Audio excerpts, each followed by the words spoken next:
Hello, good day everyone. Today, we're going to talk about my friend. So, may kaibigan ako at yung kaibigan ko, meron din siyang kaibigan na ipinakilala niya sa akin. So, ngayon, pag-uusapan natin yung buhay ng kaibigan ko na to because I was very moved to share his story. Pag-usapan natin yung kwento niya. At sa kwento niya, I know na maraming life lessons na maaari nating mapulot. So, etong kaibigan ko na to, nakilala ko siya nung bata pa lang kami. So, we're childhood friend and nakita ko kung paano siya lumaki. Nasaksihan ko yung mga pagsubok na pinagdaanan niya sa buhay. Itong kaibigan ko na to, napakalapit niya sa akin na parang magkapatid na yung turing niya sa akin. And itong kaibigan ko na to ay talagang naaasahan ko. Kung kakantahan ko siya siguro, sasabihin ko na you can count on me. 1, 2, 3, I'll be there. And I know when I need you, I can count on you like 4, 3, 2, you'll be there. 'Cause that's what friends supposed to do, oh yeah. So, yun yung kanta ko para sa kanya. And hanggang ngayon, ay kaibigan ko pa rin itong tao na to. So, nung bata pa lang kami, kalaro ko na siya, kasama ko na siya sa saya, sa lungkot. And there was also a time na nag-birthday yung kaibigan ko na to na mag-isa lang siya. And that's a very impactful life event sa buhay ng kaibigan ko na to. Kasi bata pa lang siya tapos naranasan niya ng mag-celebrate ng birthday ng mag-isa. So, hindi pala siya mag-isa kasi kasama ko siya. So, kaming dalawa lang yung nag-celebrate ng birthday niya. And after nun, ay yun. So, lagi ko nga siyang kasama. Magkasama kami sa lungkot at saya, sa tawanan at iyakan.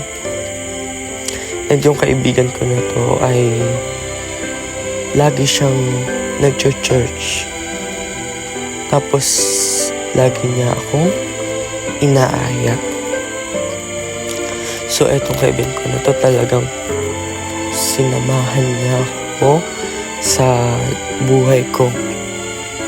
Talagang etong kaibigan ko na to ay siya yung kaibigan na maaasahan at hindi ka talaga iiwan. So, dumating ang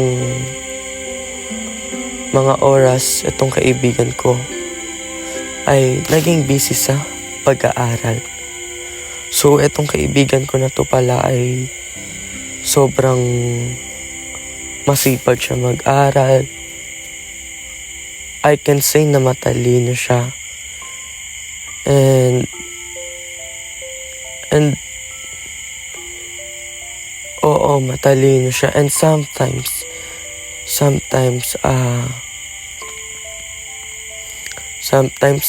nagje-jealous din ako.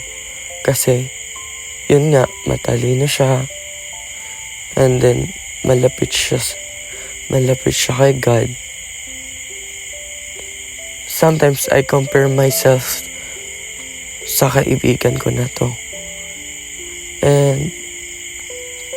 And yun, bukod sa lagi siyang nag-church, masipag na nga din siya mag-aral. So, ayun, na ano ako sa buhay niya, na-inspire ako sa buhay niya, and na-encourage din ako na mas lumapit sa Panginoon dahil nakikita ko yung buhay niya. And then, ayun, nung nag-college na kami, na tong kaibigan ko, still, nandun pa rin yung band namin, pero hindi na ganun kalalim yung band namin ng kaibigan ko na to, kasi naging busy kami, puro aral. Kasi pumasok siya, ang course na kinuha niya ay architecture. So nag-art siya, yung kaibigan ko. And sabi niya, mahirap daw. Tapos parang napapagod daw siya. Pero sabi ko naman sa kanya na kakayanin niya yun. Kasi nga, matalino siya. Tapos supported din naman siya ng family niya. And may faith din naman siya sa Panginoon. Kaya sabi ko, kayang-kaya niya tapusin yan yung architecture. Pero ang nakakalungkot dito, yung kaibigan ko, is huminto siya sa nag-quit siya sa architecture, and lumipat siya ng course. And nung una, tinatanong ko siya, bakit ka lilipat ng course? Ang ganda-ganda na nga ng napasukan mong school. Ang ganda-ganda na ng program na inaaral mo, architecture. Magiging successful ka dyan kapag nakatapos ka. Lalo matalino ka. Tsak na. Sorry guys, medyo nilalamig tayo. Nasa labas kasi tayo. So sabi ko sa kanya, tsak na magiging successful siya. Tsak na makakapagtatayo siya ng mga magagandang buildings in the future. Pero yun, hindi ko naman siya napilit na mag-stay sa architecture dahil gusto ko din naman na maging masaya siya sa kung ano yung gusto niya talagang tahakin sa buhay. Ayoko naman nang nahihirapan yung kaibigan ko na to. Kasi nga kaibigan ko siya, di ba? So gusto ko yung makabubuti para sa kanya. Makabubuti sa physical health niya, sa mental health niya, and also sa spiritual health niya. Kasi nakwento niya sa akin na napapabayaan niya na din yung ministry niya sa Panginoon. And yun na nga, nagbakasyon, tapos yun, nakabanding ko yung kaibigan ko. And yun, napag-usapan namin yung mga plano namin sa buhay. And yun, sabi niya, lilipat na daw siya ng course. So madami siyang pinag-iisipan. Sabi ko sa kanya, ayan ka na naman, ang dami mo na namang iniisip na problema.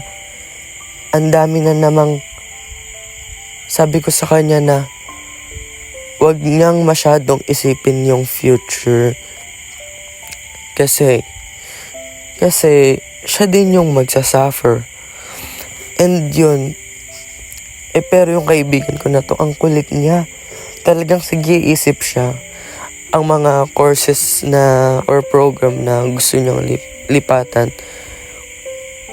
Una ay psychology, BS Psychology. Sumunod, gusto niya din mag-BS Statistics. Tapos, gusto niya pa mag-transfer ng school. Gusto niya mas lumayo.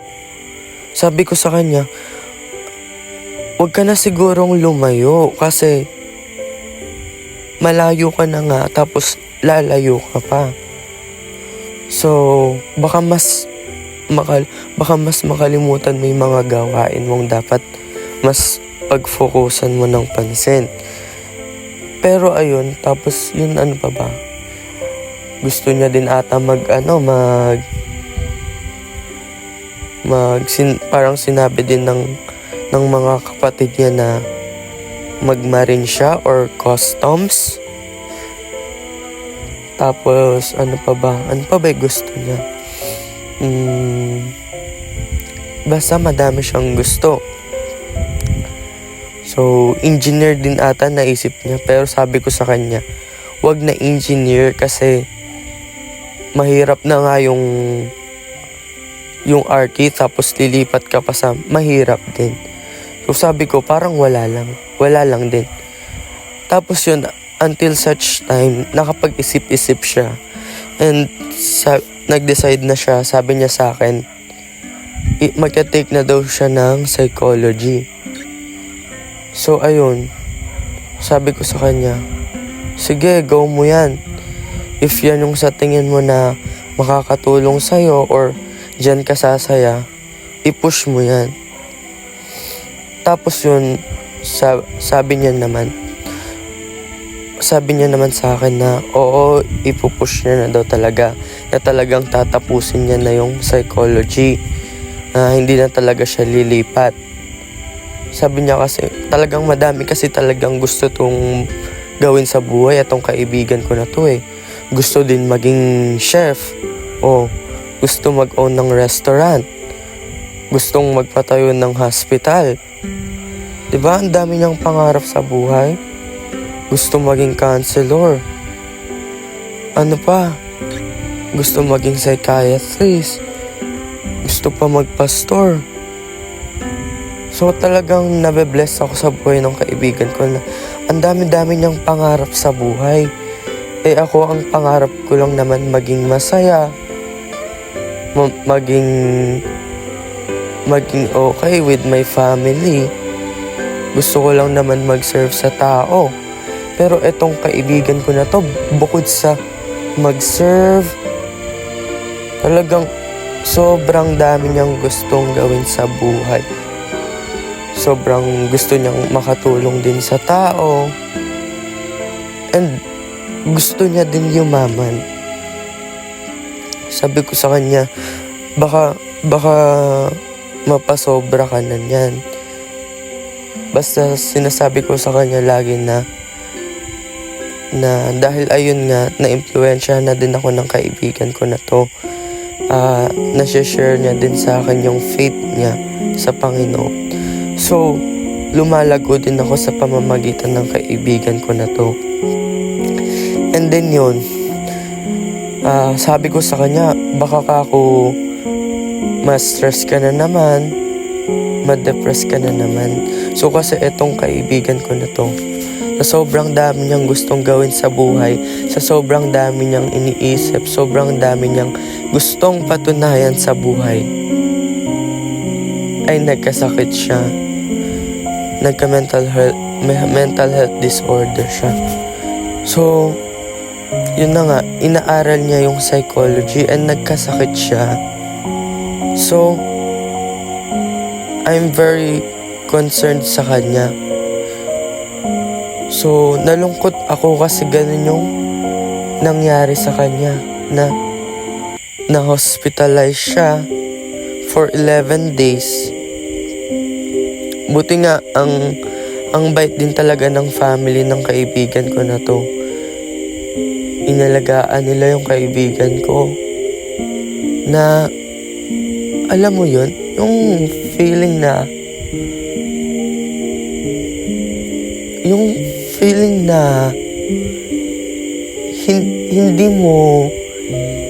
hindi ko alam sa kaibigan ko if ganito yung napifeel niya, na parang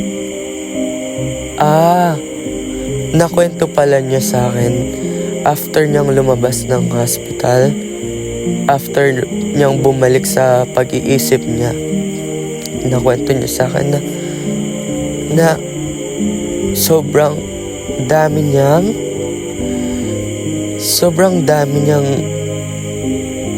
life regrets Pero sabi niya din na kung wala yung regrets na yon, kung wala yung mga maling decision making, sinabi niya sa akin na hindi siya matututo, hindi siya mag-grow.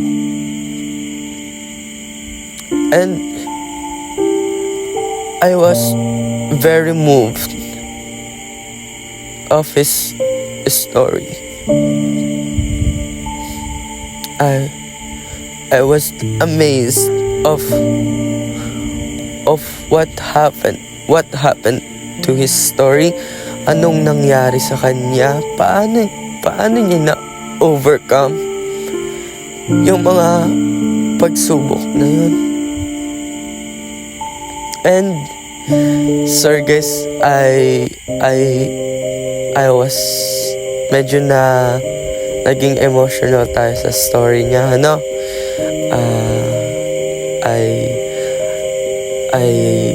Pilitin kong hindi maging emotional sa podcast natin ngayon.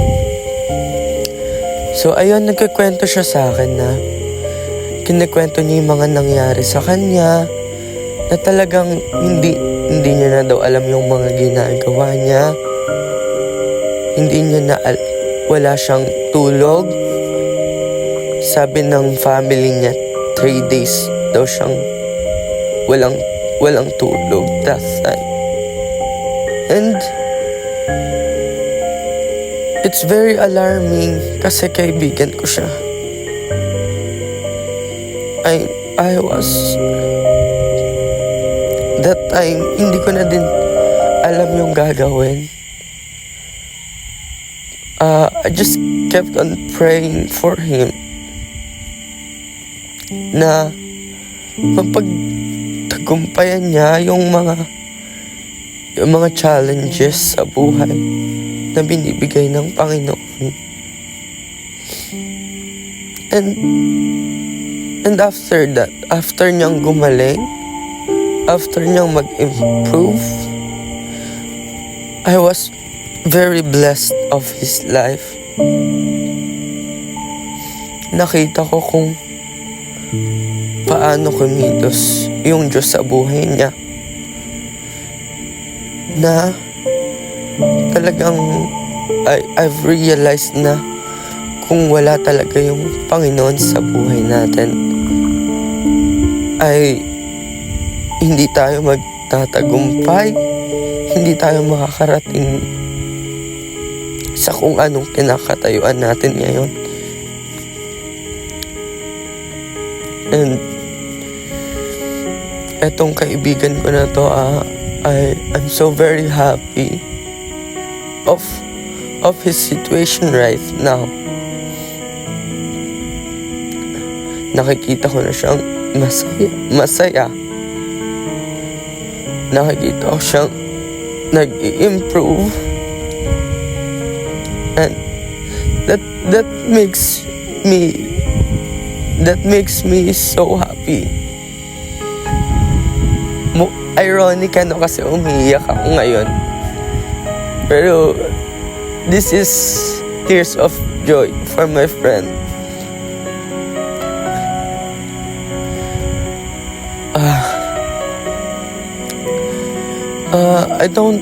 Hindi ko na alam kung ano pang sasabihin ko ngayon. Basta, I was very happy for him na napagtagumpayan niya yung mga challenges sa tulong ng Panginoon. Sa katotohanan, kinento niya din sa akin na may mga suicidal rage siya. Not suicidal rage, suicidal ideation. Naisip niya na tapusin na lang yung buhay niya. Na wag na lang magpatuloy. Pero pinapaisip sa inyo ng Panginoon na huwag niyang gawin yun. Na masama yun. Sir guys, I was very emotional right now. I hope na makinig pa rin kayo kahit na emotional na ako. Yun, naiisip niya na mag-quit sa lahat ng bagay kasi pagod na siya that time. Kinikwento niya sa akin mga family problems, yung workload niya sa academics, sobrang bigat. And then, may issues din siya sa sarili niya. Personal issues.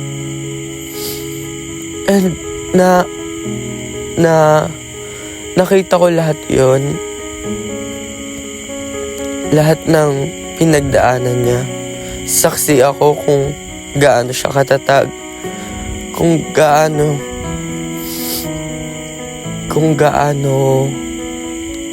katapat ang Diyos sa buhay niya.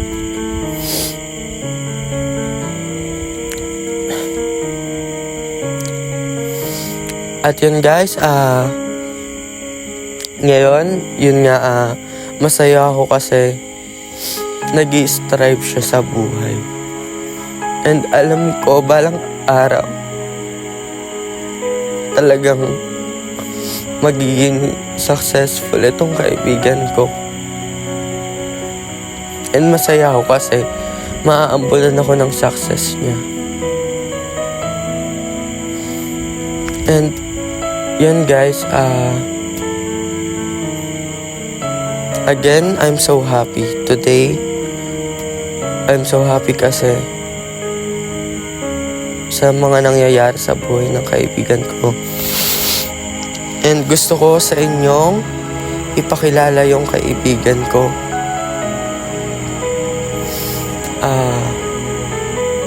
Sana if makilala niyo yung kaibigan ko, I hope na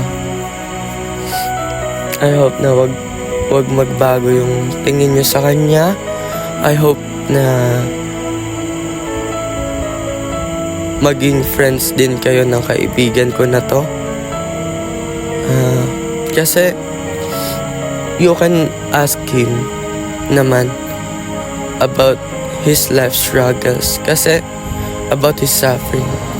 I know naman na mabait din tong kaibigan ko na to. And sasagutin ka naman niya sa mga katanungan mo if you have questions. And bago ko ipakilala tong kaibigan ko na to, nagpapasalamat ako sa inyo sa inyong pakikinig, sa pagstay, sa pag-listen. Nakaka 23 minutes na tayo and nakikinig ka pa din. I hope na na-inspire ka din sa kwento ng kaibigan ko. And if you like this podcast, just like the video.